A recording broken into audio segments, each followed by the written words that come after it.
All right, so we are going to get this thing started because, well, selfishly, I want to watch the new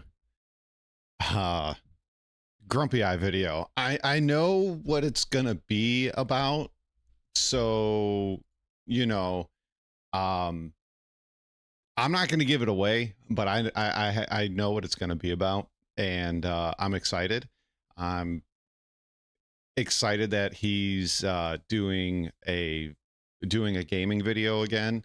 I won't get into what's going on with Grumpy. I'll let Grumpy get into that with you guys when his video premieres at noon Eastern Standard Time. I don't know where you guys are at in the world, but it'll probably be, depending on where you're at, 11, 1 o'clock. Once again, depending on where you're at. I'm excited. I can't wait. I hope I see all of you guys over there once this stream ends. I will spam the link before I leave because I want you guys to go over there and check that out. And as I said, I'm going to kind of make this one a little bit short just because I am excited. Blah. Got a chill running down my spine. I can't wait to see what he's going to do.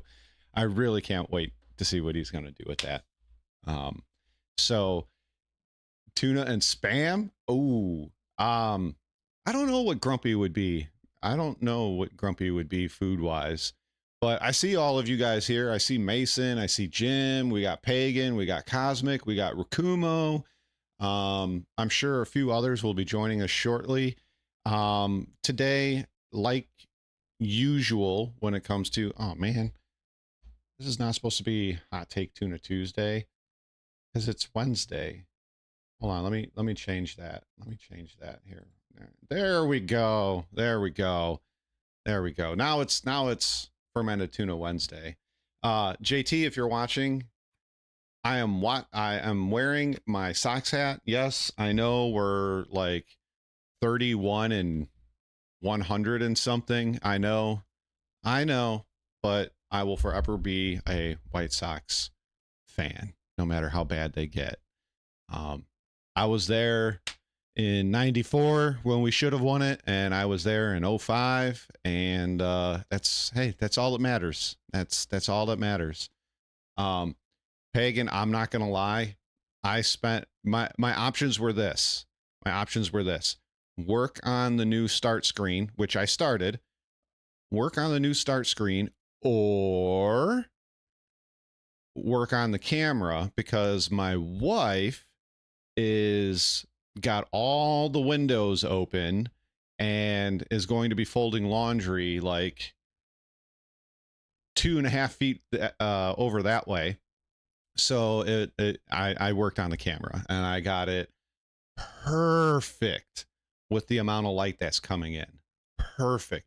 Between the please sponsor me, the Elgato Mini Studio light and the window light coming in, I got it perfect. At least I think it's perfect.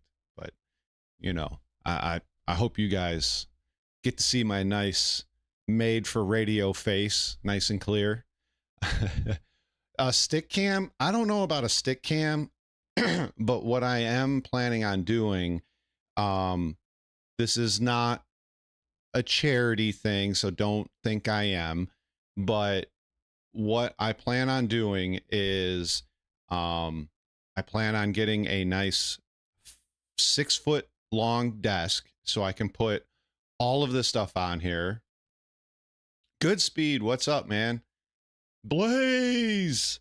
So I'm planning on getting a nice 6-foot long desk so I can put everything on here, because I got now a second PC with another keyboard, another mouse. I got so much, 2 joysticks, a mini keyboard, a mouse, another keyboard for my PC gamer. I got my controller. I got, an audio interface and speakers and all this shit on my desk that I need to spread out, move around, and actually do some wire management after I get that that desk. The other plan is I'm going to get a second camera, so that way when I record, um, you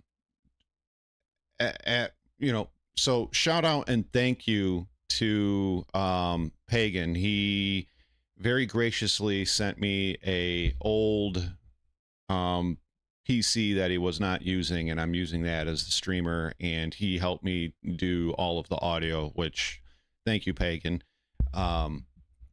So I will be getting this all set up and continually working on the project that is the Scarred Citizen channel, which, by the way, please do keep an eye out.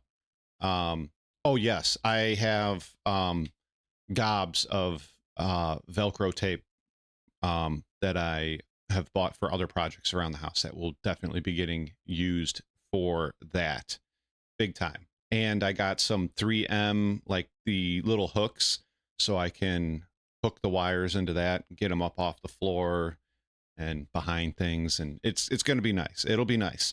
What was the next thing? Oh, if this streamer PC can handle a second camera, what I plan on eventually doing, this is down the road, because first things first, desk, second camera, mixer, and then I would like to get a third camera to either put on a tripod to my right or to my left, so that way I can change scenes or have another camera view where, you know, if somebody's claiming I have streamer privilege or I'm cheating or whatever the case may be, I can, you know, show, hey, look, I'm using my joysticks and my controller and there's no cheats and all of that. But anyways, what else? Also keep some eye out on some changes towards the channel. I am going to be, as before, deviating very far from Star Citizen. Yes, Elite will still be on there. Yes, I'll be getting back into cyberpunk here shortly. I got some other things going on in my life, and I'm not ready to talk about that stuff just yet, but soon. A group of YouTubers reached out to me for doing some collaboration, so you'll be seeing some other slight changes to the channel as well. So yeah, that's kind of the announcements for this week, and I guess we should maybe do some video reacts. He uses the AI mod. Man, I wish. Like, my monitors are simple. I have very simple $200 1080i or 1080 and 1080 on the right and the left, and then the center is a 1440, and they were all bought and paid for by me, and with some donations from the YouTube channel went to those as well. Pretty much most of the stuff that I have has honestly come from you guys that have been donating to the channel, like Jim in the chair and Chase way back when, you know, I have the camera and the light because of him. The monitors were from you guys graciously giving a little bit of money here and there to the channel and whatnot. So as I said, I'm never going to take this money and go and buy things that don't directly impact the channel. So yeah. Have I figured out my desk situation? Sort of. I'm probably going to have to build my own, but we'll see. We'll see. But yeah. Let's get some reacts, huh? So this first one is going to be a non-video game, non-video game type thing, and more for comedy purposes. And since a lot of you guys in here are cat fans or fans of Pagan's channel and his cats, I figured we could watch a cat video. It is funny, it's educational, and a little raunchy. So I hope you guys appreciate it. And then, like I said, we'll get into some video game stuff, but I figured this would be kind of fun to do. So hopefully audio and everything works. This is Insane Plot Armor of Cats by Casual Geographic. Let's get her going, huh? Oh my God! What in the... Mama, come get out! I hope you guys can hear this. Oh Lord! Oh Lord! There we go. Lord. Grab the girl hand. Oh Lord! You are out! Broken. A term used to describe a character so overpowered that they make the game stop functioning as intended and exploit the game's balance in their favor. Well, if cats aren't the most broken animals on the planet, God must have discontinued first place. I talk a lot about animals that got shafted by evolution. In fact, my most popular video today was about 10 of them. Let me know if audio is If I ever do a okay. video on nature's favorites, cats would surely be at the very top. Cats are arguably the most successful predators we've ever seen. With so many overpowered abilities, you'd swear it was plot armor. I don't even want to make this intro too long, so here's 10 superpowers your cat has that you may or may not have known. And number 1, 0 fall damage. You've probably heard that cats always land on their feet, but the real I want 0 fall damage. Actually, we have 0 fall damage in quite a few video games, and sometimes it ticks me off, but then there's other times where the game design really is saying otherwise, like you should definitely not have fall damage. is being able to fall from heights that would have any human furnishing a coffin. A 1987 study showed that out of 132 cats that were brought to an emergency vet in New York City after falling out of a high-rise, 90% lived and less than 40% required life-saving treatment. It gets even wilder when you realize that cats actually have a better chance of getting airdrop from a building and walking it off the higher the drop was. And it's all because cats understand physics. You see, when you're in free fall, you accelerate towards the ground until you reach terminal velocity, where you literally can't fall any faster. When cats reach TV, they splay their legs and kind of just parachute the rest of the way down. Dang, man. Instead of landing on their and feet, the alert they break didn't their even fall come with their up. chest and abdomen. Obviously, they don't completely tank the hit, but thanks to their relatively large Maybe it's surface just area slow. to weight ratio, they maximize the points of contact that smack the ground and therefore minimize the damage. And since cats apparently have lifelong beef with gravity, cats that reach terminal velocity instinctively know not to tense up, but instead relax and basically turn themselves into a kite on the way down. The thing is, if they don't have time to reach terminal velocity, they end up getting hurt way worse. So like, very much appreciated. Cats that fall from 2 to 7 stories actually end up more down bad than the ones that touch Earth from 10 stories up. In fact, cats have That about is insane. That is insane. They more likely are to get hurt from 4 stories and below, but higher than that, they have a higher chance of survival. That is ridiculous. That is, humans, we just bounce, and it's not good. It's not good when humans fall from that high. 95% chance of falling from 10 stories and living. Meanwhile, the average human has a 95% chance of getting outlined with chalk. Oh, and don't think the cutoff's 10 stories either. One cat named Sabrina took a 32-story express trip to the ground and walked away with only a punctured lung and a chipped tooth. Not to mention she was released and sent home 2 days later. Being impervious to fall damage is how snow leopards can not only make a living in the Himalayas, but can legit fall clear off a cliff, and the only injury they take is to their pride. Speaking of plot armor, did you know cats are actually built to predict the weather? You see, cat hair attracts static electricity, so they can pick up on the buildup of electrical charge that often comes before a really bad storm.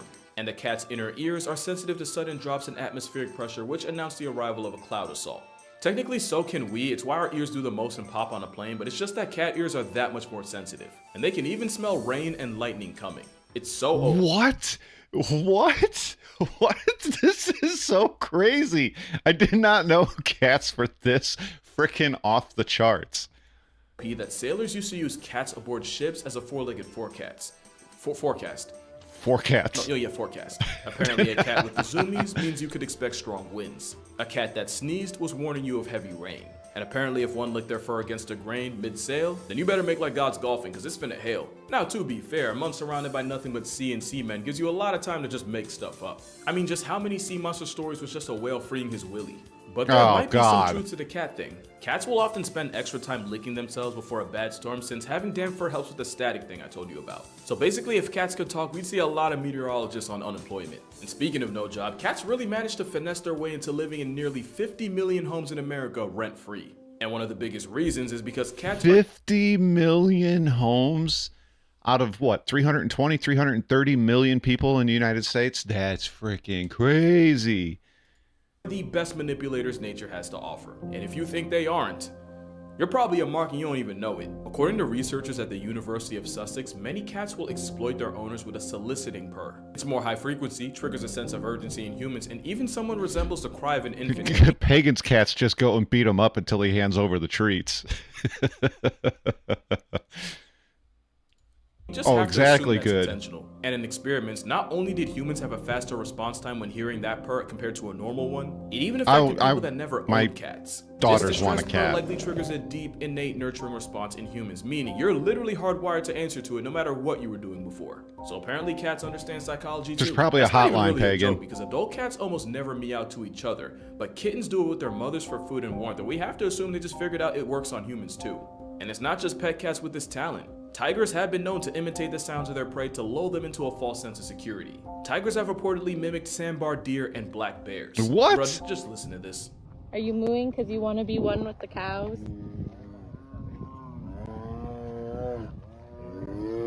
Wow. Wow. Trick cows into coming over. And it's not just tigers. The South American margay will verbally cosplay as a baby monkey just to murk its parents like a Disney movie. And clearly the manipulation tactics were passed down. In fact, cats are so good at working people that they'd actually be great politicians, which is probably how Mayor Stubbs of Talkeetna, Alaska stayed in office for 20 years, even surviving assassination attempts by dogs, BB guns, and a deep fryer. There's another special ability cats have, and it could arguably be the most overpowered of all. Pretty privilege. It's how dolphins got Flipper, orcas got Free Willy. Meanwhile, the best movie deal shark management could get them was being typecast as Jaws. You see, there's this thing called baby schema. It basically means that humans have an intrinsic bias towards a certain set of facial features in people and animals, to the point where it just makes us want to protect them. And with their big head, wide eyes, and round forehead, cats literally remind us of babies. And even though it's a buff from nature, cats will 100% it's a buff play from into this by nature. figuring out what combination of ear wiggling, whisker pointing, and eye narrowing gets the best response from people. Now add the fact that slow blinking with your cat can trigger oxytocin in both of you, the literal hormone that bonds a mother to her child, and you can see how cats will basically engineered to be irresistible. It's pretty privilege on every scale. This is ridiculous. I did not think cats were this crazy manipulative. I didn't know that they could fall from 32 stories and live, nor I didn't know any of this. Like, I knew like having dogs and cats and like, you know, exercising with them and petting them and stuff like that releases stress and anxiety and other things. But I did not know any of this. This is crazy.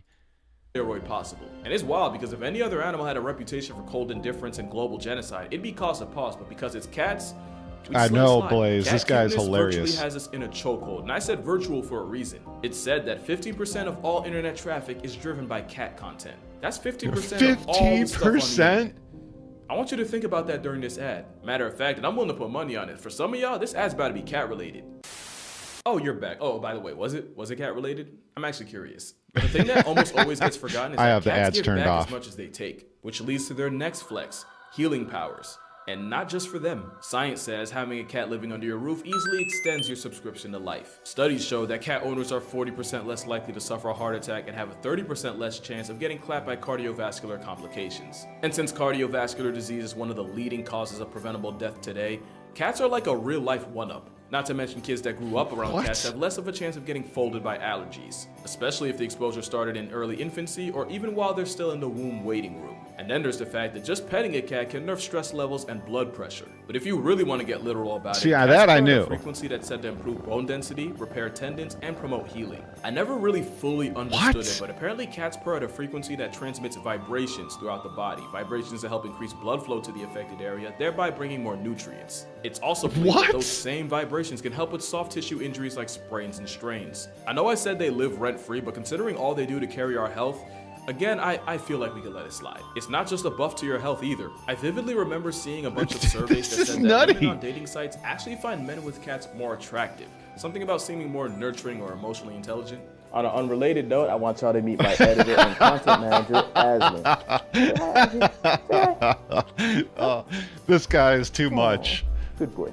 I tried to find the articles online, but apparently there was a switch up, and now women find cat owners less attractive. So on another unrelated note, Yeah, he isn't mine. I'm actually just cat sitting for a friend.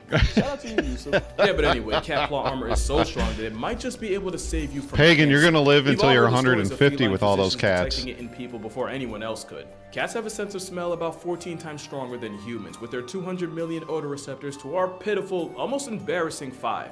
What? Tumors produce volatile organic compounds, and these VOCs leave the body through sweat and breath. And there's a lot of respected researchers out there that will die on the hill that cats can sniff it out the same way dogs can.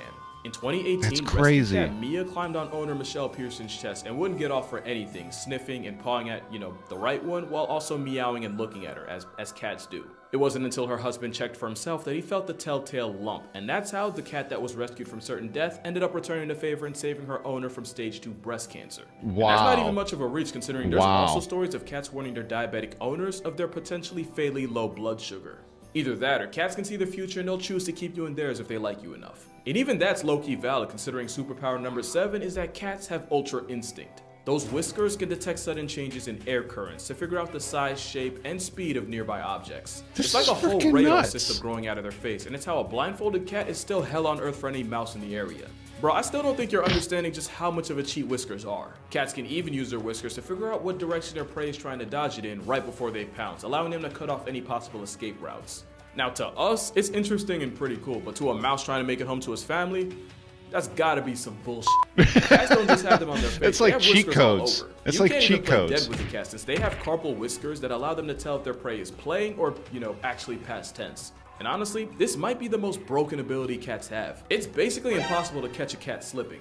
They don't have to hear you, They're they don't even have cheating. to smell you. All it takes is a smallest change in air currents to dry snitch on you. But as predators, cats are the ones that do the sneaking, which only makes their next ability even more Ivanka. of a jihad for their prey.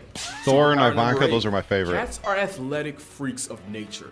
No, seriously, cats are the most athletic group of animals on Earth, and I'ma stand on that. There might not be a single event at the Olympics that one of the 40 flavors of feline can flex on us in.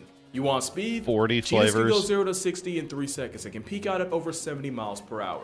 A That's cheetah on a nuts. Sunday morning jog can still get pulled over on the turnpike. Ain't that crazy? Want to see some long jumping? Cougars can clear 45 feet horizontally on an off day. You want to see a cat get high 45 minus the feet? catnip? The serval jumps so high that their meal prep literally involves pimp slapping birds right out of the air. And for powerlifting, here we have a literal deadlift by a leopard using only its teeth. Yes, that is a rhino. Yes, that is a giraffe. And speaking of leopards, they're also gymnasts on steroids that turn trees into Whoa, gyms. whoa. If you think you're safe from the smoke and water, keep in mind that the caiman is part of one of the most successful group of predators in history. And all it took was an aquatic equalizer in the form of a cat to wreck their entire game plan. Not to mention jaguars have been seen swimming clear across the Panama Canal. Yeah, that one. Also, they have a hydraulic press for a jaw. God help you if you get caught in it. And all I need to say about tigers is that this is an Indian gar, and even this walking Red Bull logo can Damn. get choked out by a 500-pound striped Giggle Garfield.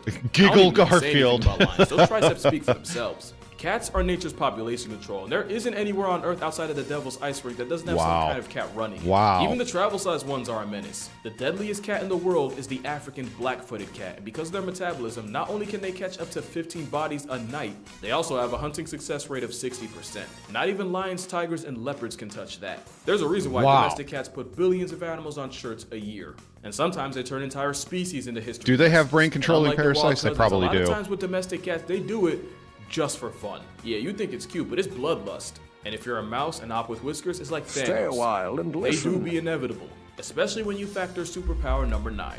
Cats can teleport. I'm dead serious. Cats do this thing where they just spawn wherever the plot needs them the most. Yoink. As solitary hunters, cats can cover insane Bye-bye. amounts of distance in times that really make no sense. Take mountain lions, for example. Young male cougars will often travel hundreds of miles away from their mother's territory to find their own. In 2009, a tagged cougar took a walk that took him from Black Hills, South Dakota, all the way to Greenwich, Connecticut. Basically, he hiked from Mount So, Rushmore to okay, so let's go back to that map. So, a long time ago in a galaxy far, far away called Scard's Life, I used to live right about there, right? We're in a pretty suburban area, right? We had a cougar show up in a neighborhood, and I remember going over to my grandma's house, and she kept telling me, you know, I was making coffee and I looked out my kitchen window and I saw a cougar, and I kept telling her she was crazy, right? And about 2 weeks had gone by, and I had gone over there to take out the trash or help out with something, right? And she told me, she said, I saw the cougar again this morning. And I said, no, you didn't. And she's like, yeah, it was here. And I said, no, you did not see a cougar. And I decided, you know what? It rained last night and this morning. Let's see if there's any tracks back there. So I go into the back, and I almost peed myself because there were giant cat tracks in the backyard beneath the trees in the mud. And that's when I decided, you know what? The next time my grandma says something wild like, I saw a tiger in my driveway, I'm going to be like, you know what? Yeah, there was probably a tiger in your driveway. I thought she was crazy. Another week after that, and somebody had, they had removed the cougar mountain lion, whatever you want to call it, from the area. But yeah, that was really nuts. Apparently honestly, all of North America used to be patrolled by, most of North America used to be patrolled by cougars, mountain lions. But since we've moved in, we've kind of pushed them out. And every once in a while, they'll move into old territory that they think that they can stay in. But because of humans and their domesticated animals, that's just not a possibility anymore.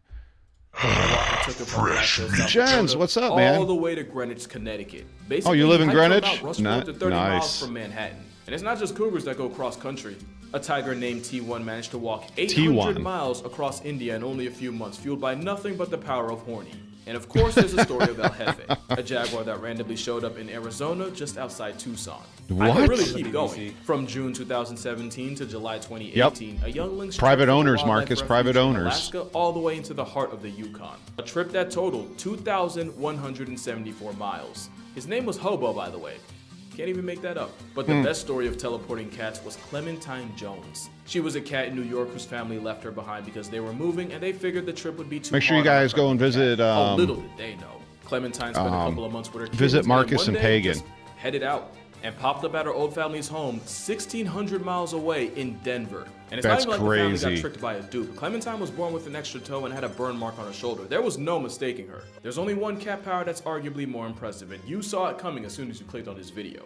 Superpower number 10, mind control. And it's all because of a little parasite called, you know the name, Toxoplasma gondii. It all starts when this parasite enters a cat because they literally only reproduce in their bowels, and their eggs don't get past until the cat has a movement, usually in a litter box. Now here's the problem. The Toxoplasma gondii needs to find a way back into the cat in order to hit restart on its life cycle, and the best way to do that is by setting up shop inside one of the animals on its grocery list. The only issue is no mouse that values its life is going anywhere near a death sentence with toe beans to make it happen. So the parasite, which by the way basically uses the mouse as a layover, they begin to rewire its brain in order to remove the fear of cats. And I don't even know how, but infected mice can even start fiending for cat pee. With more irrational confidence in a father of four and an Instagram model's comments, it's easier for the mouse to get body bagged by its number one op, thus repeating this vicious mouse-murking cycle. And of course, we now believe that when this same parasite invades us, they do the same thing they would to a mouse. Which is why popular opinion is that the Toxoplasma parasite causes an unreasonable attraction to cats. And it's possible that this factory reset up. All right, we know what's wrong with Blaze, aka Mr. E, and Pagan. You guys are infected. You're infected. Personality is due to the parasite making enzymes that control dopamine. And it's not just humans that can get infected. Turns out afflicted hyena cubs end up bolder in the face of lions, which is a great way for them to get invited to a meet and greet with Mufasa. It's not 100% proven that the parasite is responsible for all the cat people in the world, but hear me out. There's proof that this parasite was present in ancient Egyptian mummies. And these were the people that straight up worshiped them. Not to mention up to a third of all people alive right now have it, and most have no idea. And that's why I say cats have the wildest plot armor I've ever seen. Because real talk, only cats could spin a parasitic infection into a way of living rent-free. Trust me, I would know. Isn't that right, Maple? And that's why cats are the most broken animals in nature. With cats being nature's cutest form of population control, I talk about them a lot in my book. Hold on, sorry girl. Okay. With cats being nature's cutest form of population control, I talk about them a lot in my book, 100 Animals That Can, Redacted, Kill You. Link in the description if you want to see for yourself. And make sure you drink water, hug your mother, hug a cat. It might just save your life. And if he allows it, I'ma see y'all in the next one. Aw, you. All right, that was Casual Geographic. You know, he's got a lot of subscribers and followers, but you know, you guys check that out. I'm not a cat person. I'm more of a dog person, Marcus. But since there's so many people that come by and visit my channel, and there's so much cross pollination that happens between channels, and Pagan's got a big amount of cats, I figured, you know, we would check out how insane and overpriced cats are. So, yeah. Okay. Star Citizen. We got to do a Star Citizen video. No problem, Pagan. We got to do a Star Citizen video, and we're going to do 2 in a row because this one is kind of short, and then we're going to check out some other stuff. Like I said, I'm going to keep this short because in an hour and 15 minutes, Grumpy is going live with his first gaming video in, I think it's been 7 months. So I really want to go and check that out selfishly. And I'll leave links for you guys. But here is the next Star Citizen. It's because of Chaos Freez's cat. So he has a Canup had a killer pig and a racist cat. Damn. Canup's collecting all the misfit animals. So we're gonna watch this one. This is, and So, thank you, good. Myself and Pagan worked very, very hard on getting this audio nice and clear for you guys. I still have some work I need to do on the mic, but it's a work in progress, really. It is. All right, so this is Golgot 100, Behind the Verse, 500 vids later. I'm hoping when it comes to the development cycle that has been Star Citizen, this will kind of open your eyes. So, 72 okay, episodes of Marcus. Wingman's Hangar, 228 episodes of Around the Verse, and 200 episodes Got of my Inside coffee. Star Citizen. 680 people that have worked on or participated in or otherwise made one of these 500 episodes possible. We spent the last 3 months going through every record and video we've made in order to ensure that we didn't miss anyone. That's a lot of See you all storage. here next week. And maybe the start of another 500. Oh, there's gonna... Half of the following people no longer work with Cloud Imperium. I'm pretty sure you know the reason why I don't play Star Citizen. Levers, 50%. 342 of 680. Levers holding senior role, 49%. That's a lot. That is a lot. Staff who left within 5 years, 39%. So that's a pretty high turnover rate.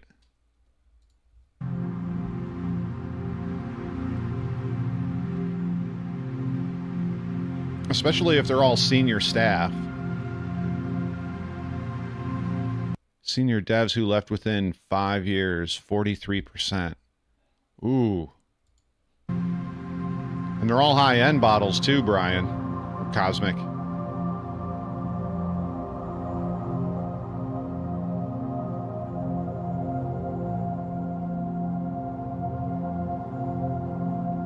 All right, I'll see if I can get that to work later, Rakumo.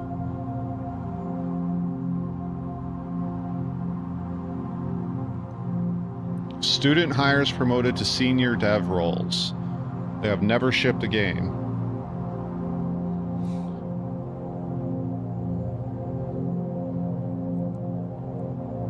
Wow, senior vehicle artist. There's a lot of weapon artists. Yeah, student to senior. Ooh, that's... look, I'm all for promoting within a company. I'm all for, you know, people that show that they're qualified to work in certain areas within their business or within their group or whatever, that they do get promoted. And this is slightly worrying because you have a game that has been in development for 12 years. Of the Kickstarter goals, because the Kickstarter went, I want to say, for 2 years before they shut it down, or a year. It was a year or 2 years before they shut it down, and they just started taking it all on their website through the pledge store. But here's the thing that's concerning. We've met less than 15% of the original Kickstarter goals. Most of what gets in the game right now, and we can't even argue this. So if later on down the road in the VOD, in the comment section, you're going to sit here and try to argue with me that Star Citizen is in the best place it has ever been, you're full of it. I'm sorry. You are full of it. Star Citizen has gotten worse and worse in the last 2 years that I've played.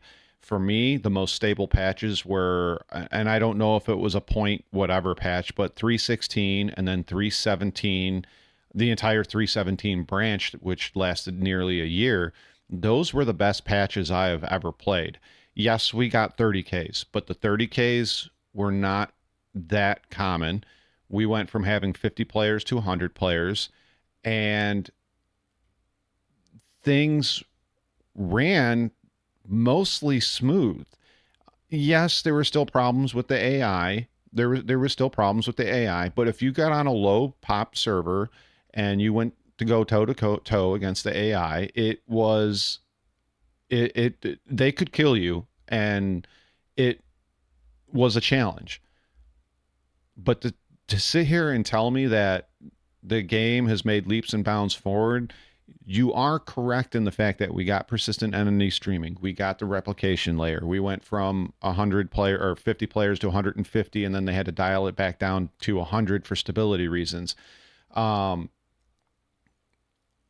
It's not a good, right now is not a good look for Star Citizen. 3.18 was a mess. The summer was dead. We all know this. There was nobody playing. The servers were empty. New numbers have come out through third-party websites that player counts were at their all-time lows. The amount of money coming in from old backers is at all-time lows. All the money that's coming in is from new player accounts. New player accounts, if I didn't say, is they're at all-time lows. They're at, I can't say all-time. They're at their 2-year lowest mark.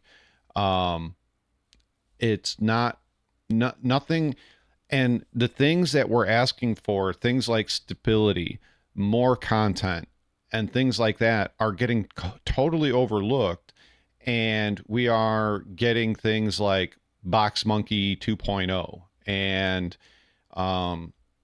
inventory kiosks and master modes. And, I won't say where I heard it from and who gave me this information, but a lot of this is being designed because the Amazon work servers, or whatever they're called, cannot support what they're trying to do. And I don't think that server meshing is going to fix it, because they are still going to be stuck on those same exact servers. Will it spread some of the load? Yeah, it might. But I don't think it's going to work the way we think it's going to work, nor do I think CIG is going to really tell us that it's not going to work as it was intended to work, if you guys catch my drift. So I still hope that they can get it to work. I still hope that things will turn around.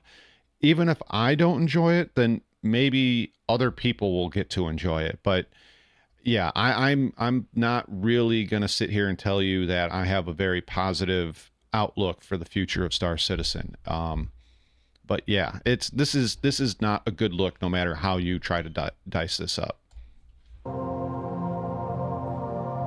Tram Rider 2.0, yeah.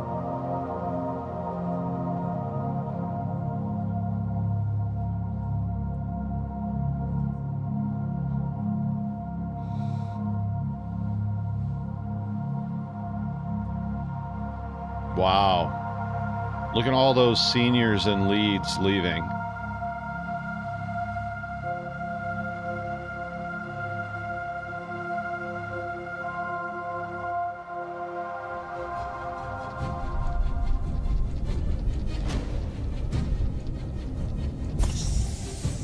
Who is it? Who's under the mask? Who's under the mask? Bindi, what's up? It's Jared.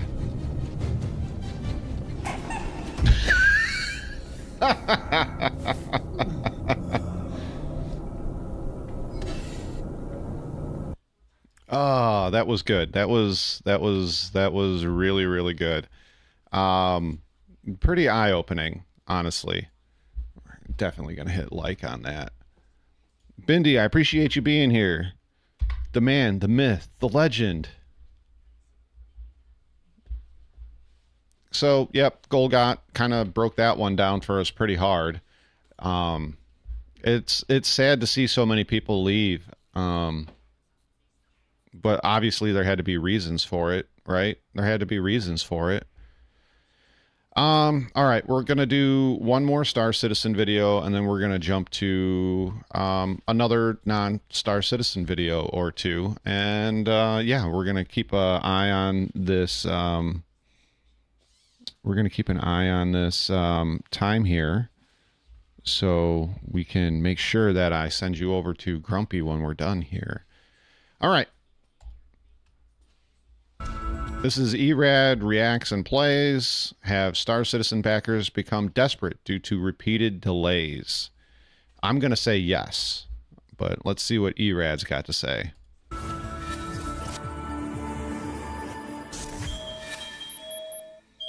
All right, guys. They're the most dedicated we have devs, some drama Bindi. here. I'm gonna press the button on Twitch here, the drama alert.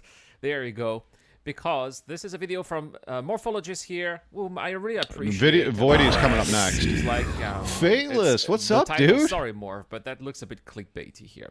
Star Citizen he's doing the morph. morph. I'm losing hope. Come on. This shouldn't be a surprise.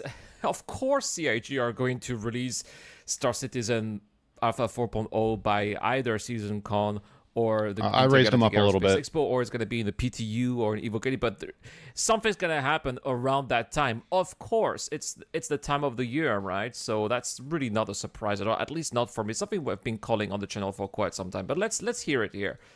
By now, you guys have probably already heard. So we've already the next big patch. Look, we've already seen this. We've already reacted to Morph's original video. We're gonna react to a react, I guess, because ERAD, I've watched a decent amount of his stuff. ERAD, I'm not going to call him a white knight, but ERAD is far more positive about what's going on than me. And I, just by the quick temperature gauge here in the chat, than a lot of you guys. So I guess let's hear what ERAD's got to say. Maybe we can make some counterpoints. You know, obviously be respectful. You know, it's you know, let's be respectful about it, but let's make some counterpoints if he's going to go down the super positive route. Star Citizen 4.0 with Pyro, the new star system, and server meshing has been delayed. Yes, again. Fateless. Yeah, we're going to break the matrix. Right, Star Many Citizen. of you long-term backers who have developed a healthy sense of pessimism like me.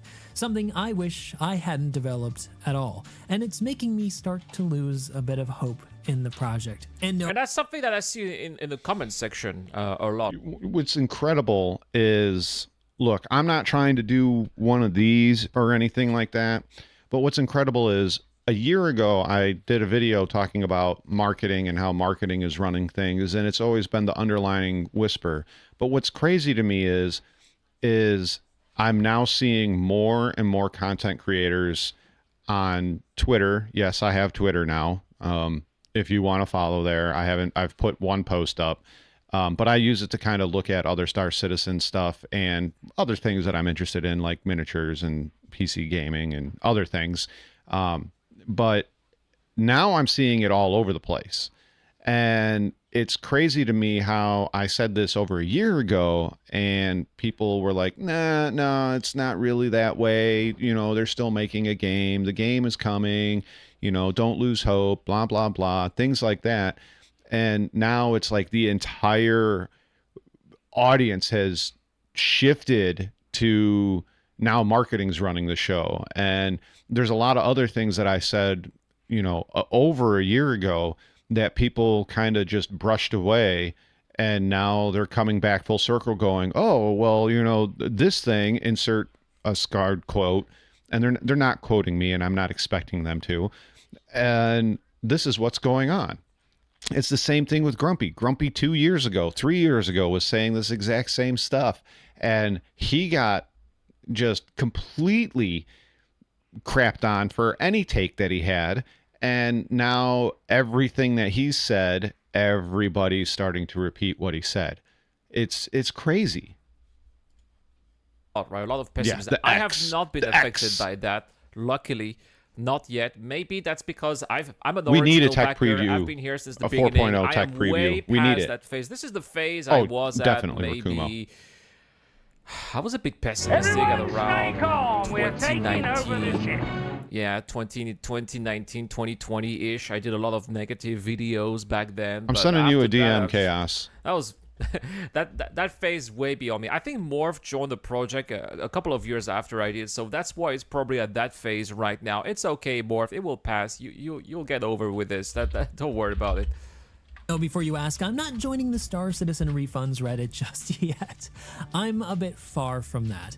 I've not lost all hope in the project, okay, but good. With the CitizenCon last year that I attended, having so much hype in it, with all the features they showed off, getting us excited about what was coming and talking about how it was going to come in the next 12 months. Well, yeah. If CIG releases 4.0 by CitizenCon, yeah, a lot of it will have been released by the next 12 months, but if not, well...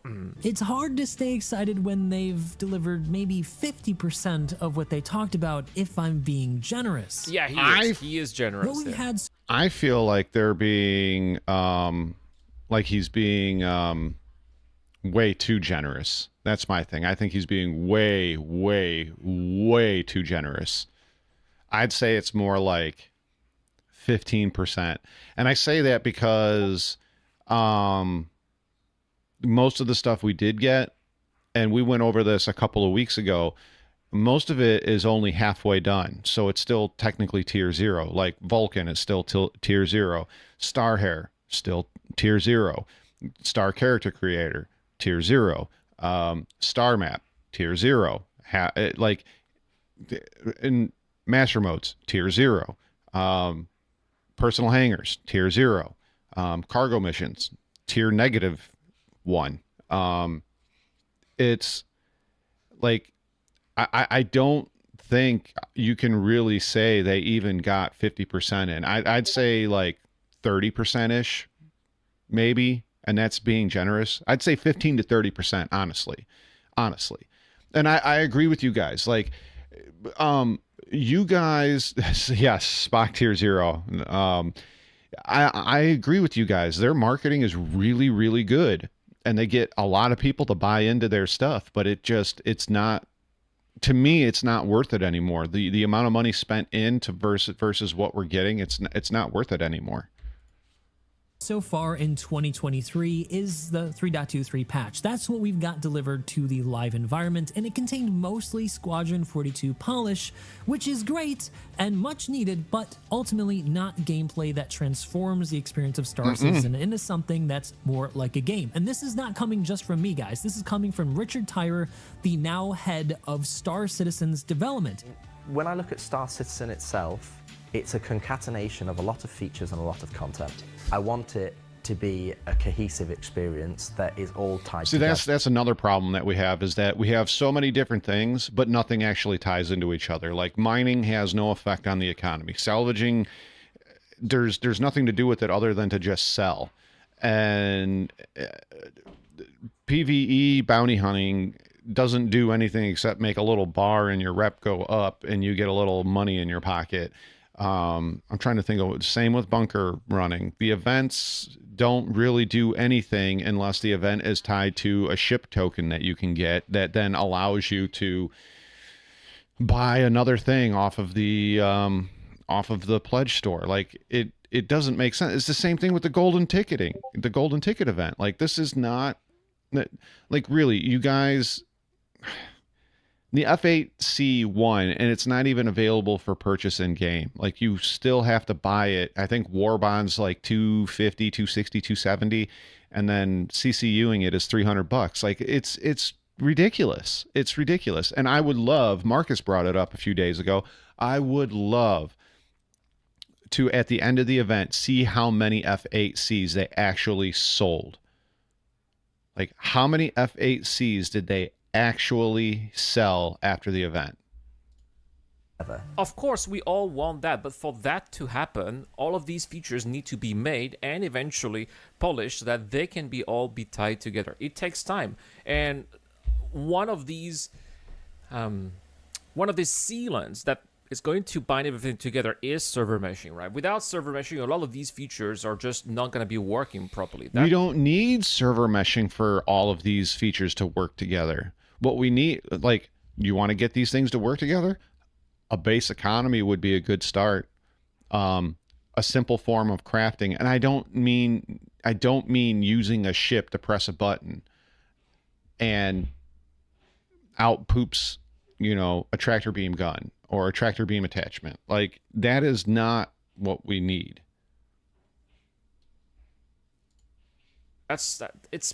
We've known that for years now. I don't think so. And Mason, I saw your comment way up there. There's a lot of bleed over from. There's a lot of bleed over from sitcon to sitcon.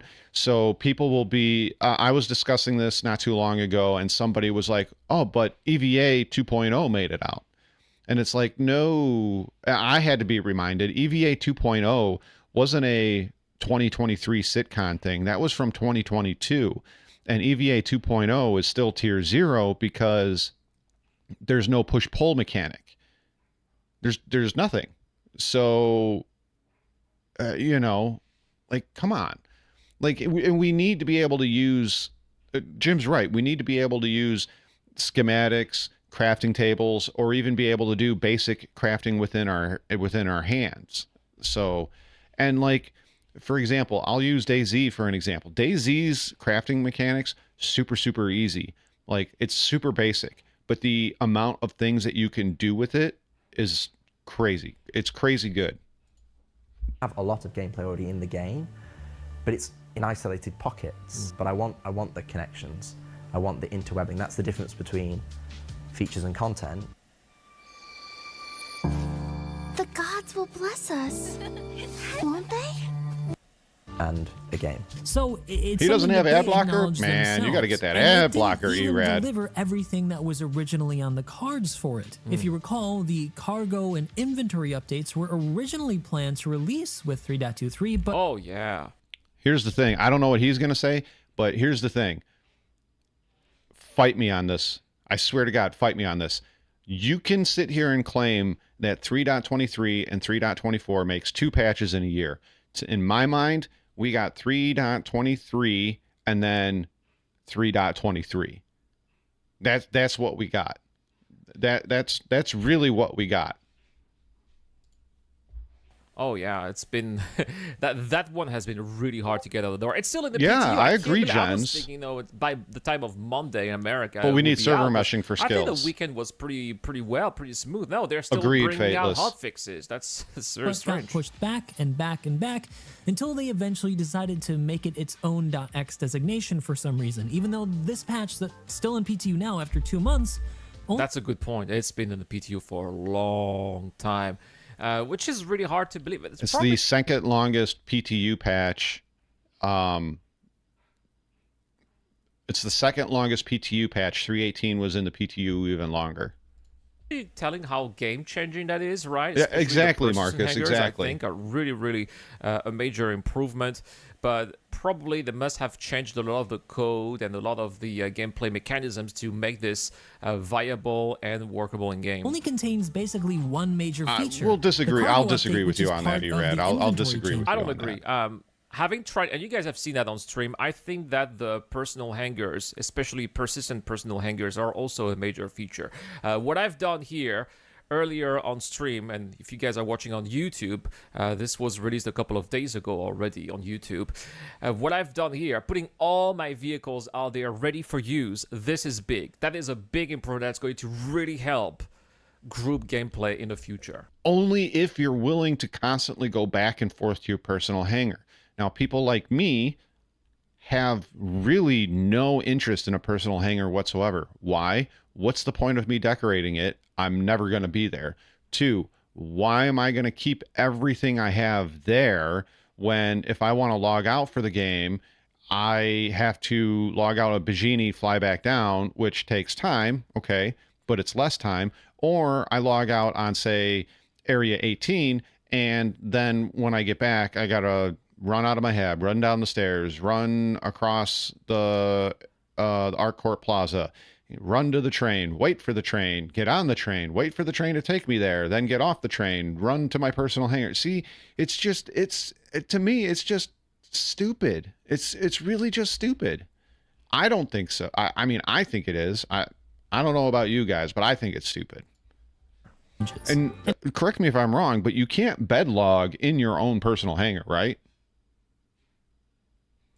In my view, no matter how I look at it, Star Citizen has only delivered then essentially one patch so far in 2023, and again, nothing that Die really walking on the transforms game. stairs. So where then Yeah. is the acceleration in development that we expected this year from teams switching over from Squadron 42 to Star Citizen? That acceleration of development is subject to the release of server meshing. Once we have server meshing... So, Erad, you're moving the goalposts for them, because last year at SitCon, they said we could start seeing more accelerated development as we move developers from Squadron 42 to the PU. Now you can't just be like, oh, well, it's behind server meshing now. Come on. This is what I meant when I screamed into the camera a month ago or a month and a half ago, whenever that was, and I said the community moves the goalposts for them. They don't have to do shit. This is exactly what I'm talking about. This is really what I'm talking about.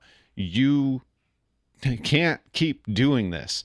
We as a community, not so much me anymore, cannot keep doing this where something doesn't go right or they say something and you go, well, we have to wait for this thing. And that's not what CIG has ever said.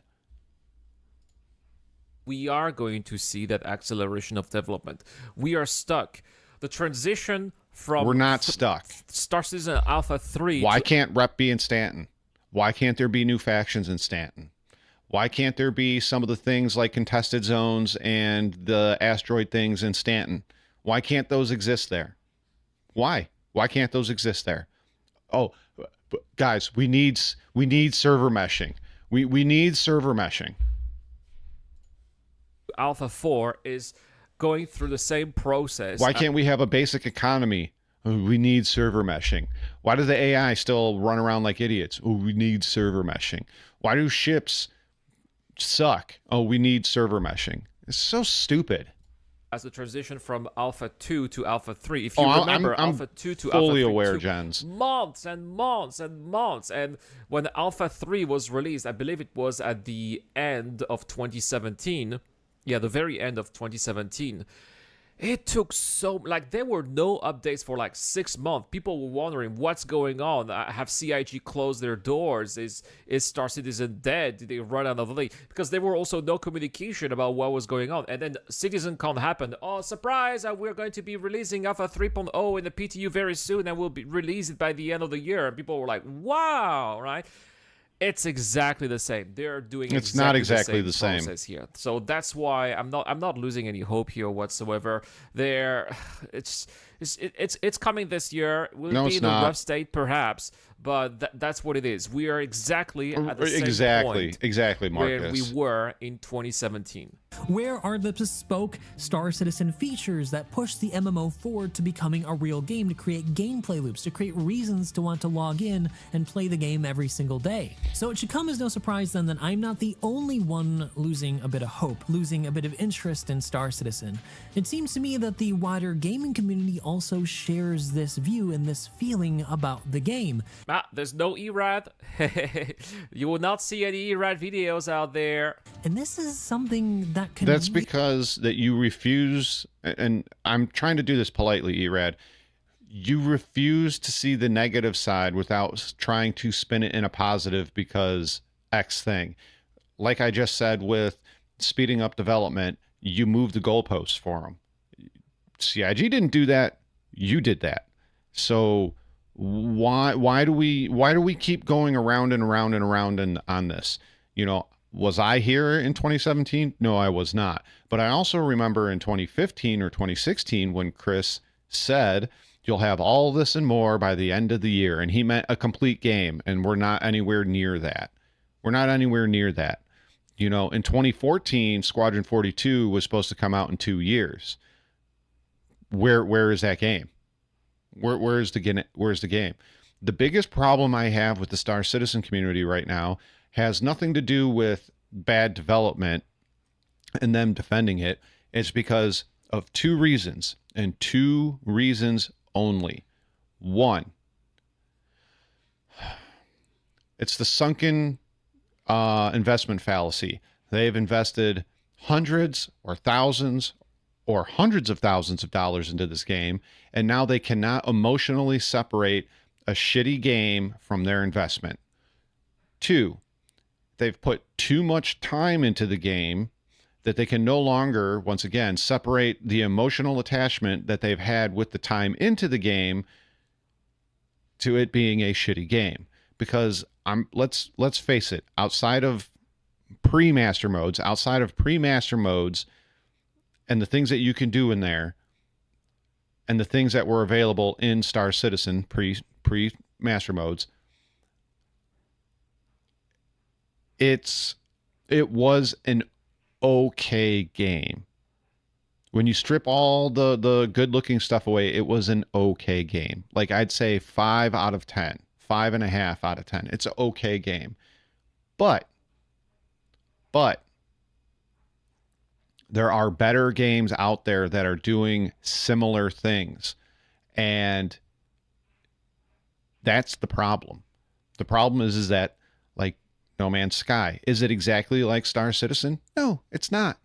It's not. It's really not. But there's a lot of things in there that you can do that you can't do in Star Citizen. Now, granted, there's a few things in Star Citizen that you can do that you can't do in No Man's Sky. Same goes for Elite Dangerous. But let's face facts here. Star Citizen is a mediocre game right now. It's a mediocre game, and we can't even call it a game because it's an alpha. And yeah, the whole thing goes round and round. Really affect Star Citizen's development in the future. It could really hurt the project. Now, I know some of you guys will just say I'm being a Debbie Downer. I'm being a negative Nancy. I'm being a Doom's doomer. going to be pretty good. But Oh, what a doomer, Morph. Shame on you, Morph. The Slam Wars were peak Citizen. the Oh, thing yeah. is that if I look at my I was own locked out during statistics that time, on my YouTube though. channel and new views coming in to watch Star Citizen content, it's that it's lower than it's ever been since I even started covering the project. Yeah, same for me. Star Citizen right now is on such a downward trend that on Twitch, on YouTube, streamers are getting the lowest viewership they have ever had, and videos on YouTube are no longer, they're being watched by for morphologists, for ERAD, for even myself, if I do a Star Citizen video, the new amount of people that come in to watch that is very low. It's very low. Your returning or your subscribed viewership is going. It's pretty much the exact same as it was. So it's in bad shape. It's in bad shape. It's in bad shape. You're probably right, Dirty. You're probably right. It's not good right now, and I don't know very many people that are playing the game right now that jump into it and immediately start having fun, unless it's a group of friends and they're really just sitting back laughing at all the broken things that are happening, and because it is funny, some of it. So that's really all I see right now. I'm getting levels of view. That's also why I've changed the format. That's another reason why I'm not going to be. Let me be honest with you guys. I'm not going to be spending weeks making videos that are going to get 800 Crypto views. Bro 2.0. Sorry, it doesn't make any sense. Well, It's they not a already good, sold out WhaleCon. WhaleCon is sold out. Time management, right? So I'd rather do that. Live streams, gameplay, have fun. And honestly, I was hoping a bunch of people are going to sit in there and boo them, but I don't think that's going to happen, because the kind of people that buy those tickets what's up, Jay Grizz? What's up? I saw your comment on I forget who's on DG360's video, and spot on, man, spot on. But the people that buy those tickets and buy the plane tickets and the hotels and everything else that's involved in that, they are basically simps for Star Citizen and Chris Roberts. They will never say anything wrong or bad about the game. Put that on the channel, and actually it kind of worked. Okay, I'm sorry, Erad, but I'm kind of bored of this, and I don't want to sound like a dick, but we've already watched this video, and I just don't want to do it. I forgot to do something. You guys can watch this if you'd like. But I'm bored. I'm sorry. Erad, you're not... It's nothing personal, but I just can't right now. I just can't. Let's see. We'll watch something that I'm super excited for, and I hope maybe I can drum up some excitement with you guys. This is This is Forever Winter, and this is their new what is it? This is their new early access announcement video. I don't know if I'm going to jump into the early access, but we'll see. Oh, we're going to do Voidy. Don't worry, we'll do Voidy. This game I can't wait for. So, here's the deal. These past few months, we've had an outpour of positive reception from you guys around what we're creating. Chaos. I did. And we really want to get that game out to you sooner. That's why we're diving right into early access on September 24th, 2024. Oh my... And a heartfelt God, September is lit. September is lit. Oh, I need to start a GoFundMe or an OnlyFeetPics account. We got Space Marines 2 coming out. We got this game coming out. There's another game that I can't remember off the top of my head, and somebody's going to drop it in chat, and they're going to be like, oh, yeah, that's a late September release, too. I don't know how I'm going to do this. I really don't know how I'm going to do this. This is going to be expensive. This is going to be expensive. Thank you to everyone who participated in the beta. The team has been rocking around the I signed up for the beta. I didn't get in. Clock to incorporate a ton of the feedback you guys gave us, and we can't wait to share the progress. Now, I don't believe anyone should have to pay more than 50 USD for a game. And if you want... this is going to be great. This is going to be great. He says nobody should be paying more than 50 for a game. Oh, yeah. Shaft cam. Oh, God. To support the team above and beyond the initial price point, that is awesome, and we really appreciate it. There will be a special edition with the game's soundtrack and Jason's awesome tunes. But that should be your choice, based on how much you guys dig the game. So the Forever Winter is going to be $27 at early access. There will be 0 pay-to-win solutions. You will earn your gear via skill or luck, and you will not be able to buy your way into Nirvana. You will never never be charged for a new character. This is fantastic. This is fantastic. This is great. I hope they stick to their word on this. I hope they stick to their word on this, because this is music to my ears. This is everything I've been wanting to hear from the gaming industry for more than just a couple of titles here and there. I want to start seeing this make a comeback for every game that comes out. Like, the other thing that really annoys me is, you know, one of the most popular EA games in the world, there's two of them, and it's the FIFA game. Well, no, they no longer have FIFA. So 2K, NBA 2K25, for example. Fresh meat. Pash, what's up? Thanks for joining. I hope it is a banger. I really do. So NBA 2K25, right? You pay $70 for the game, and then there's two of the most popular modes in the game, and that is the My Player and I forget what it's called, but Ultimate Team. And My Player, so in order to get a My Player to where it is viable on the street courts or in the 5v5 Pro-Am, you're spending another $100. So you now spent $170 on a game. And what's terrible is by the second year of its release, so when 2K27 comes out, that server gets wiped and you'll never be able to play online again. I have not got into Deadlock. Then the Ultimate Team thing is, it's essentially gambling. You pay money, you get packs of cards, you open those cards, and you get what you get. And some of those superstar cards and boosters and things that you get, they only last for X amount of games. So then you're forced to buy more boosters and get more cards. It's really stupid, and it sucks so much money. So much money. I've seen guys that in a year they'll have sunk $2 to $30 grand into one of these games. It's crazy. That's the way it should be when you buy a game. You will not be they're charged for thick maps, boys. guns, additional quests, new bosses, and more. Ooh. That nickel and diming shit is for the birds.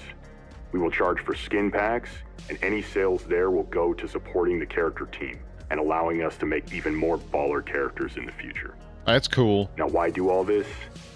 I fondly remember a time growing up in the 90s when you could go to CompUSA and buy a box copy of Command & Conquer, Giant Citizen Kabuto, or KK&D for $50 or less and be set for months.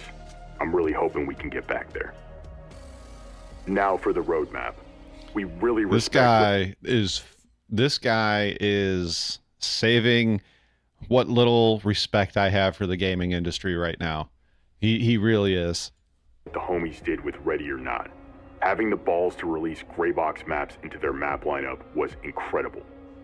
So we're taking Ready or a Not's page a out of their fantastic book. game. We will give you one work-in-progress map early, so you guys can scope it out, have some fun, and hopefully give the team some super helpful feedback.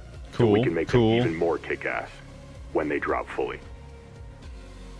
Taking it one step further, we want the community to get a chance to vote on which bosses and which features we bring online first in our post-launch plan. Anyone who bought the game will get access to an exclusive channel in our Discord. There, you will be able to vote on what or who drops next.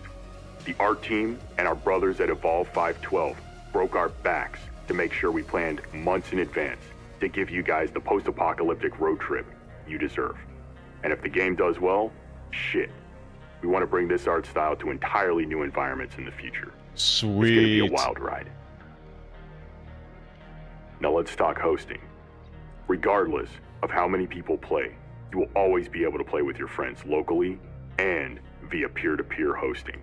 Dude, this guy is ticking every single freaking box that the gaming industry has lost. It has lost its way, and it has turned into a money machine, whether it's a good game or not. This is crazy. This guy is giving me fucking nerd boner right now. Like, I cannot wait to see this. Jens, you bring up a good point. I hope that this goes down exactly the way he says it goes down. He sounds angry enough, and, you know, we all know that YouTube and videos can all be faked, but he does, as somebody else said, he does sound angry enough that maybe this is what they plan on really doing. And if that's the case, I'm in. I'm all in. And I can't wait to play this game. And I hope it respects my time. And I hope it does what they say it's going to do. I fell into the trap with Helldivers, and Helldivers turned into a shit show within, what, 4 months? And now nobody plays. So, yeah. We'll see what happens. I mean, Ready or Not, fantastic. Like, I mean, there are glimmers of hope now and again. Pal World, Ready or Not, and there, Lethal Company. There's plenty of games that have done it. They're just very, very sparingly. Very, very sparingly. We learned from the nightmares some of our industry colleagues have gone through this past year. So that means no infinite loop matchmaking bugs. Sweet. And no flooded servers where you can't jump into what you just bought. We did this so that no matter what happens, when you buy our game, you can jump in and rock and roll, even if it's solo. If you want to reach out to the dev team, hit up the Discord. There's a ton of homies in there that love Grimdark. I've never played just Monster as much as Hunter. we do. Now on a more somber Grimdark. note, these past few months, we lost Spec Ops The Line, Project Boundary, and now they are shutting down the Battlefield 3 servers. The reality is, in the never-ending quest for profit, they are closing the gate on some really special games that inspired us. Games cost more now to develop than they ever have, and that means risk mitigation is priority 1, 2, and 3. Yeah. And remember, it's not their fault. They're a product of their environment. And that's why this year has been so I'm going to gamble my $50 other bucks. crews breaking out of It's that called muck to Forever bring Winter, magic, Jens. Forever one Winter. ammo belt at a time. I'll explain it to you in a minute. Words cannot express how much we appreciate your support. People from all nations and all ages have reached out, just to say, thanks for going there. Same here, Blaze. And Same handling here. the subject with the care and energy it deserves. This means we're not alone in hoping we see a new Killzone, a gritty Battlefield, maybe a new Command & Conquer title that's not a bloody mobile game. But if the response to what we're building is any indicator, maybe they will find the guts to bring those games back the right way. And in the meantime, we'll see you guys in the Wasteland on September 24th, 2020. So September 24th, 2024. It's apparently the CEO of Fundog Studios talking about they're doing early access and what his quote unquote vision for the game is post early access and post release. And thanks for stopping by, Grumpy. Appreciate you, dude. Very excited for. Oh, God damn it, Grumpy! I hate it when you do this. I'm a Prodigy guy mostly because of my wife and a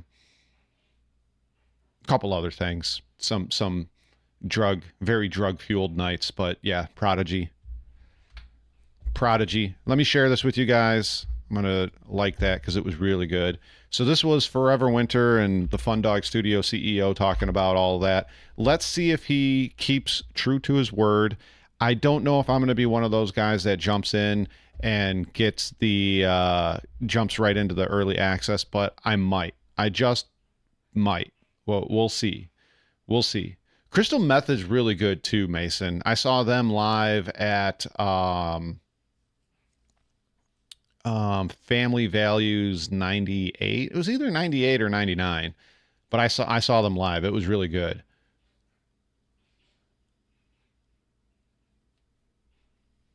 I don't want to play this game. Why are you making me choose? No, you're not going to miss me. I'm redirecting everybody over to you. Fresh meat. I'm going to be redirecting everybody over to you if I can figure out how to do it. I'm going to even stop about 10 minutes early. So we're going to be watching some shorter videos here. So that way we can make sure we get into the Grump video.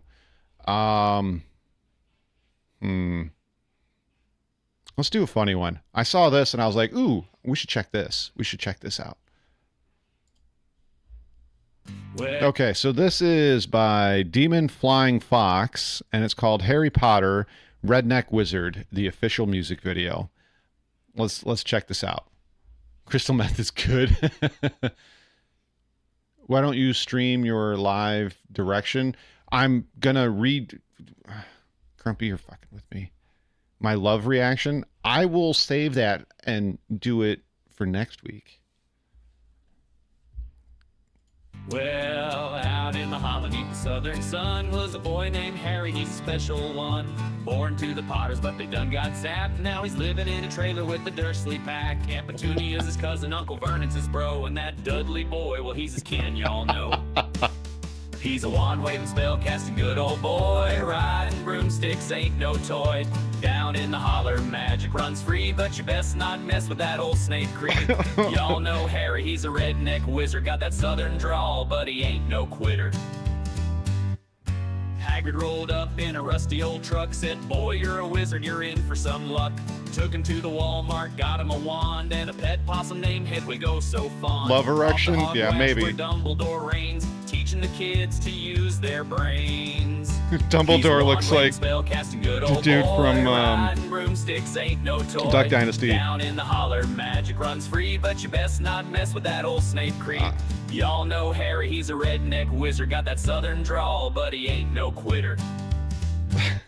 There's a gal named Hermione, sharp as a knife, and Ron's her man, now she's carrying this child. Then there's Dobby, always running around at night, lost in the potion, struggling to do right. Snape's got his eye on Harry all day, but that creep better watch out, Harry, don't play. This is the first time I've ever seen his channel. Old boy, riding broomsticks ain't no toy. Down in the holler, magic runs free, but you best not mess with that old Snape Creek. Y'all know Harry, he's a redneck wizard. Got that southern drawl, but he ain't no quitter.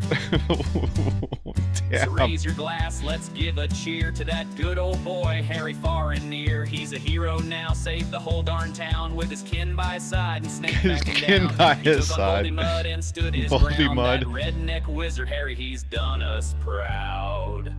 Oh man, I did not know what we were getting into with this. If you guys enjoyed it, great. If you didn't, I'm sorry. I found it funny. Yeah. That was funny. That was really funny.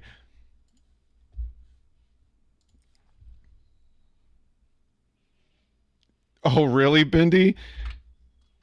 Here, you guys check that out. Send him a little love.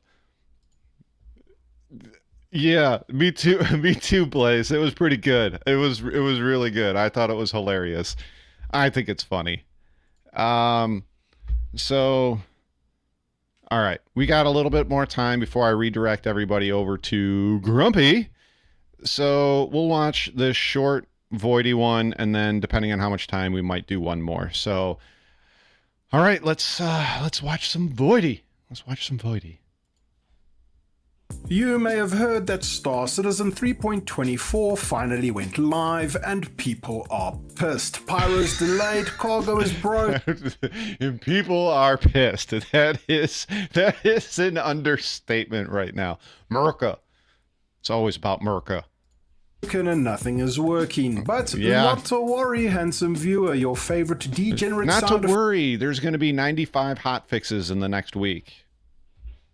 95.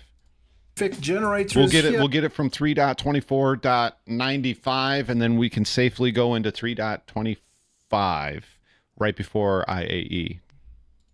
To talk about what the hell is going on. The latest live patch bears the label Cargo Empires, and as of recording this video, the state of things is less empire and more abandoned village of special needs peasantry, which 100%. kind of sucks because I was excited to get my Space Genghis Khan onto raid pillage.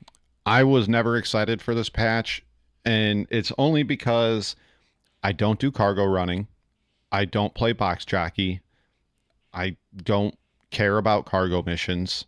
Yeah, it might be good for the guys that do that sort of thing, and I hope they have fun doing it, but it doesn't work.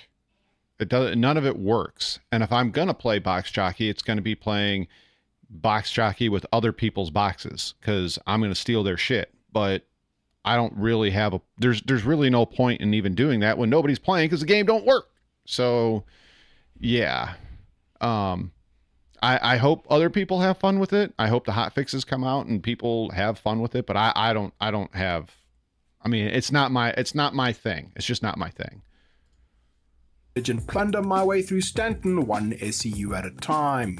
But no one's going to be fleecing disenfranchised traders who cannot fit the square through the circle hole because none of the blocks work. I streamed a bit of our ludicrous space game recently and was asked non-stop by my massive and impressive community about my thoughts on the patch so far. Okay, fine, I got like one question from one guy, so instead of giving him what he wanted, I'm giving all of you what you never asked for. They pretty much are Grumpy and Marcus. The 18th Pyro delay, and my sentiment on the state of the project as a whole. Man, what great value. 3.24 has been released in a really bad state, but I wouldn't be surprised if there's already... It's you know, I know they've been hot fixing it and certain things now work and certain things still don't work. I get that. And it's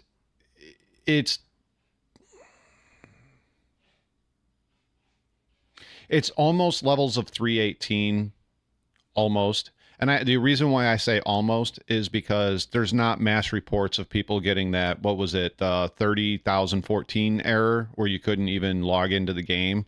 You know, me for one, I was locked out for 2 months, 2.5 months. I couldn't play the game. And hundreds, thousands of players couldn't. So I was kind of surprised when this came out in the state that it did. So yeah, I'll call it 318.1 because that's basically it's almost 318 levels of catastrophe. Multiple hotfixes in the works, all already deployed by the time this video goes live, as the devs were literally working on a Sunday for Marcus God's is not sake, wrong. which is If you say unholy, stuff, but gives me hope for the if you say stuff like that, it's considered very toxic. And it's funny because if you go to places like DG360 and some of the other more positive creators, everything's fine. This is just a speed bump, and nothing needs to be. There doesn't need to be outrage over it.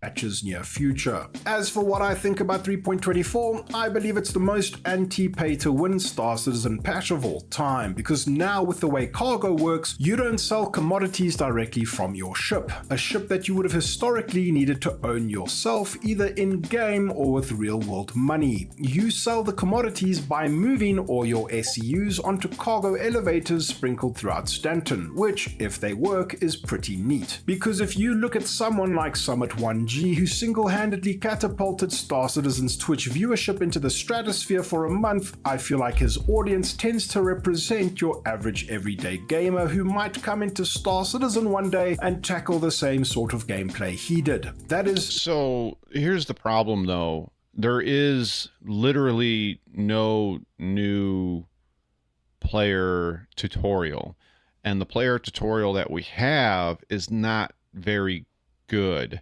So you still end up on YouTube trying to figure out everything through videos or on Google trying to figure out what you're doing or not doing right. And I don't see that ever getting any better, not for the foreseeable future. And I think a lot of why the legacy flight mode went away for the master modes is because they needed more hand holding because they couldn't be bothered with figuring out how to explain how the old legacy flight model worked. And you had to rely on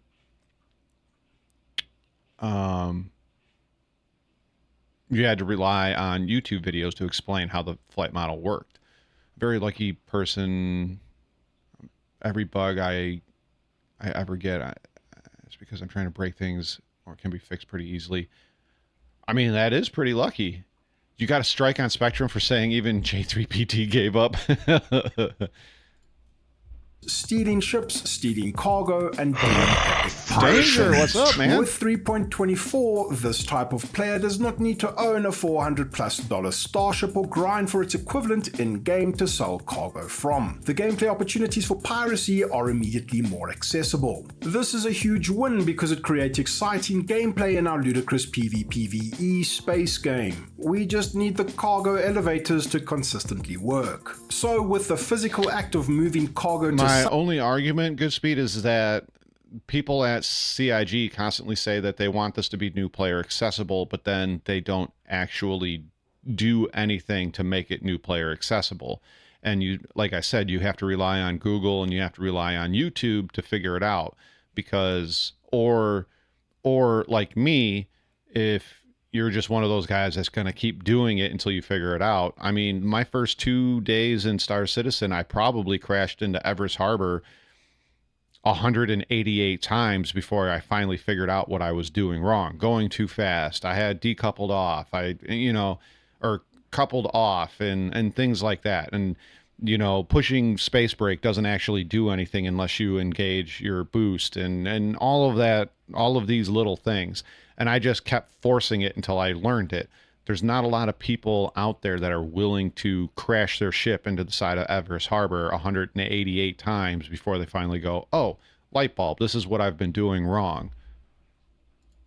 It's now a thing. It's become more of a time investment to make larger potential profit margins while trading instead of just clicking a button and flying from A to B to click another button. Star Citizen has always strived to be a very physicalized game, and seeing these mechanics realized is a good thing in my book, because it allows for more goal-driven gameplay scenarios to exist. Not only that, but it even more so encourages group play. 2 or 3 people moving boxes speeds things up tremendously, and using teamwork to optimize a gameplay loop in a multiplayer game terrible shouldn't be now. that hard of a pull to That one swallow. looks pretty, but I enjoy the terrible fact now. that by design, playing Star Citizen solo doesn't make anything truly impossible. It just becomes less efficient, and the trend is that there's always a bit of room for creativity. Aside from these cargo changes, the big ticket item is the new cargo contract missions, which I'll maybe totally try sometime once they get them working. Then with regards to the 4.0 delay again, there's a lot of talk about how all the stuff that was mentioned at last year's CitizenCon. So here's my take on 4.0 and the delay. Okay, I'm not sweet grumpy. Here's my take on the delay. I knew it was coming. I knew it was coming, and I don't think anybody was surprised by it. And if you were surprised by it, I feel sorry for you, man, because we have been going through a 4.0 delay for 6 years, moving on to our 7th year. If they don't get it out by the end of this year and we start going into next year, it's going into its 7th year. And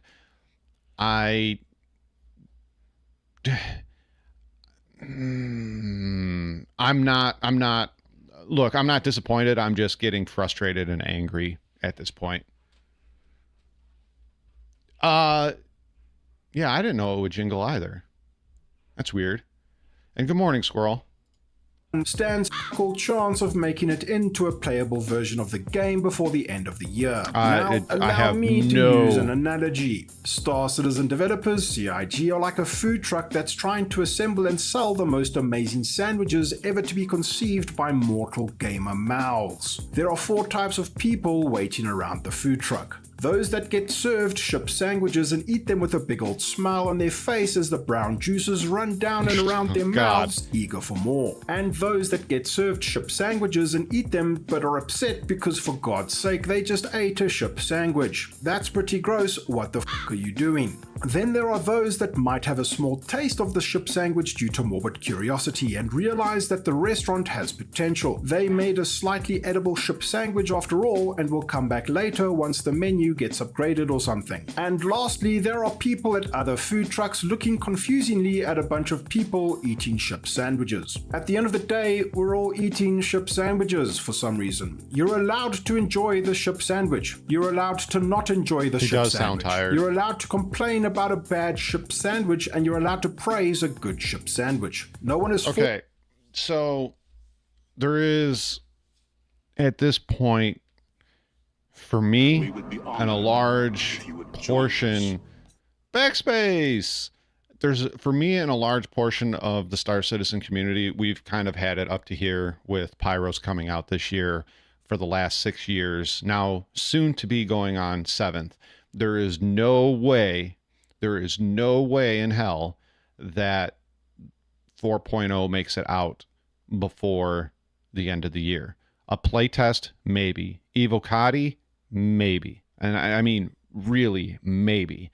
I don't foresee it coming out this year. And I prove me wrong, CIG, please prove me wrong. But after 6 years, it's like I said, it's more anger and frustration than anything else. And I hope they can prove me wrong, but I doubt it right now. Forcing you to eat the ship sandwich. Personally, I don't expect... Don't report anything on Spectrum about the ship sandwich or the shit sandwich, because unless it's absolute praise, you're going to get kicked off, banned, have your comment deleted, a variety of things. It's ridiculous. It's crazy. Much out of my ship sandwich until Squadron 42 is completed and released. Once that's the case, I'll start to expect much greater things from your average Star Citizen patch, gameplay and features. The development and progress of Star Citizen suffers because we're waiting for a whole ass other game to come out first. There are literally millions of reasons that could be way worse than that. And there's no reason for it. There's no reason for it, because we basically know what the story is going to be. There's no reason why we can't get some of the stuff from Squadron 42 into Star Citizen. There is literally no reason. I don't understand it. Why do they keep doing this? There's no reason. Now, if you were to yank my chain and get me to be brutally honest about how I feel about the state of the Star Citizen project as a whole, once again, what I would say is that I've been slow to realize that I used to tell friends about how Star Citizen is so special and unique because it doesn't need to obey publisher pressures, deadlines, and investor targets, and is immune from these things that have been systematically corrupting the releases of a lot of games for the last 15 or so years. However, it really feels, and this has obviously been for a while now, that the business and marketing end of the Star Citizen project has assumed that role of publisher, which unfortunately leads to patches getting released before they're ready, and we end up with a live build of the game like we have now. And this has been the case for a while, Void. I talked about it last year when 319 came out. A guy from CIG was in Salty Mike's stream and said marketing told them to push it out, and they pushed it out, and they didn't even finish it. So that's the reason. Goodspeed, it's been completed 4 times now. It's been completed 4 times. And the stuff that they quote unquote brought over from Squadron 42, like the star map, master modes, EVA 2.0, I'm trying to remember some of the other stuff. It's not essential. It's not essential to the story of the game. It's not essential to the story of the game at all. Right? They could put in, we know for a fact, Nyx, Odin, and several other systems are in the game, and you will be in them. You can add those systems into the game and not have it spoil any of the story of Squadron 42. You need zero. It would spoil zero of it. You can play Grand Theft Auto Online or Red Dead Redemption Online without having any of the story spoiled for Grand Theft Auto 5 or Red Dead Redemption 2. You need none of it. Also true. Damn it, I hate when you do stuff like that, Grumpy. Project obviously needs infinite money and infinite time to get done. Speaking of time, I'm one of those weird patient gamers. I don't feel the need to play titles that I'm hyped for on day one. I held off on Helldivers until I was sure it would be worth playing, and I staved off Elden Ring for months until I was happy that I had the time to try it for myself. And now I'm excited to play Black Myth Wukong, but I'll happily wait for that to go on Steam sale. I even bought the first Total War Warhammer title, a game series that I absolutely love, on doesn't matter. Goodspeed. I played Grand Theft Auto 5 online without ever playing the story. and never had the story spoiled for me at all until I started actually playing the story. Like we don't need Squadron 42 to be out first before we can start getting features from the game into the PU. There's no reason. Features do not tell a story. None of the features tell any of the story of Squadron 42. Did EVA tell the story of Squadron 42? No. Did the star map tell the story of Squadron 42? No. So why can't we have Odin? Why can't we have Nyx? I know why, because server meshing. It's always server meshing. Why can't we have vehicles that are in Squadron 42 in the PU? They're not going to spoil the story. Why can't we have the aliens that are in Squadron 42 in the PU? It's not going to spoil the story. There's 3 different races of aliens, but why can't we do that? Like, why can't we do that? And good, I'm gonna let you in on a secret too. I'm not like coming at you like negative like, but I'm gonna let you in on a little secret.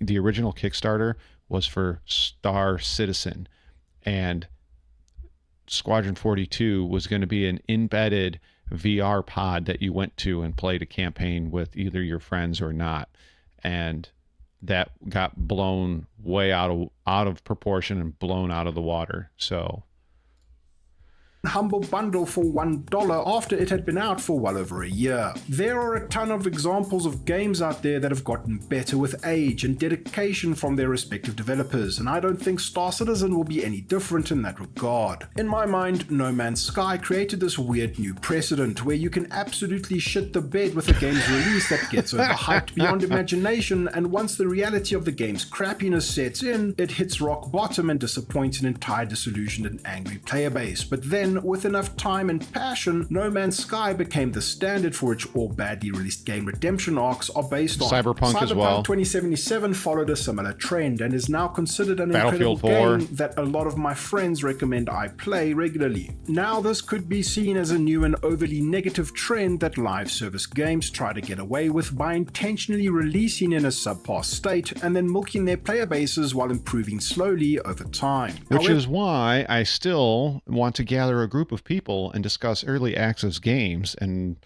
blah blah blah, but I want to really discuss early access games with a group of us, and yeah.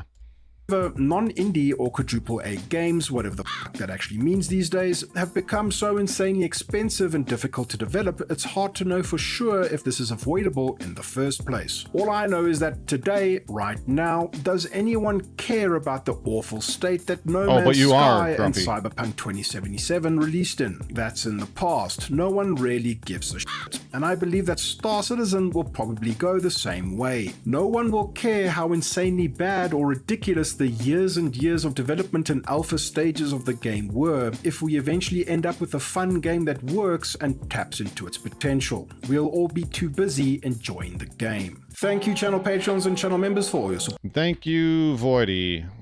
As usual, liked it. Going to leave that there for you guys. So while we talk, I am going to be messing around with my stuff here. I think Voidy is, for the most part, spot on. The thing that I don't like is that he kind of glosses over... Why is this not coming up? If this doesn't work, I'll have to do it the old school way and just grab a link and start spamming it. The thing I don't agree on is that we should be discounted for ooh, that's how we do it. That's how we do it. Is how people that have spent a lot of money kind of get pushed off because we're not allowed to have our opinions. I may not have spent as much money as the next guy. I may not have spent as much money as another person. Somebody may not have spent as much money as me, but when we all have opinions, they seem to get pushed off because we're not speaking positively about the game. I want the game to succeed. I want the game to be awesome, but I also don't want to be 65 years old trying to reinstall my VKBs on, you know, a Neuralink, because that's how we're going to have to play it. So, you know. But anyways, guys, thanks for joining me. Thanks for hanging out. Thanks for chatting and hitting the like button and the follows and the subscribes, and Jim, thank you very, very much. I appreciate you more than you know. And I gotta milk those views, Grumpy, and then send more to you that may not have seen it because they don't know who you are, but they know who I am, even though that's like, I have no idea. But yeah, content farming, milking thing. But anyways, guys, thank you so very much. Go watch Grumpy Eye, please. Go watch him. Yeah. So long. Thanks for all the fish. And you guys have a fantastic rest of your day. And I'll see you in the next one. Later.